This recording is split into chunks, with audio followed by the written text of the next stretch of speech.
Today I want to talk about manufacturing and how with Azure OpenAI service and this new O1 model series, you can create efficiencies in your production that you haven't seen before. In manufacturing, in mining, it's all about efficiency. One gap, one bottleneck in the production line can cost the firm millions. Let's go through some of these problems and how we can start to fix them.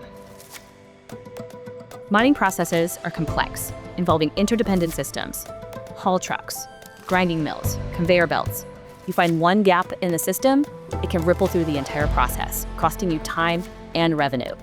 Most companies have siloed information throughout their organization, where they can give you some observations, but only pieces of insights that are generic or relatively superficial.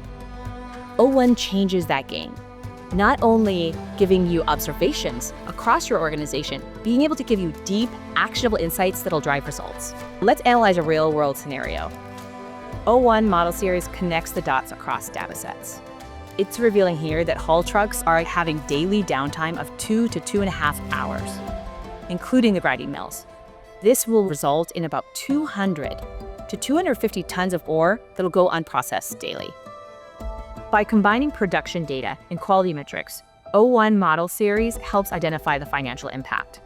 The lost copper, with a content of 0.78%, and the recovery factor of 85%, is driving a cost impact of $1.2 million in loss. Unlike GPT-4o, the O1 model series identifies real, actionable issues. It identifies efficiencies in the overall haul trucking and grinding mill downtime to reduce the losses and increase efficiencies across the system. O1 model series doesn't just create efficiencies, it identifies opportunities. We're excited to see what you do with this model. Check it out on Azure OpenAI service homepage today.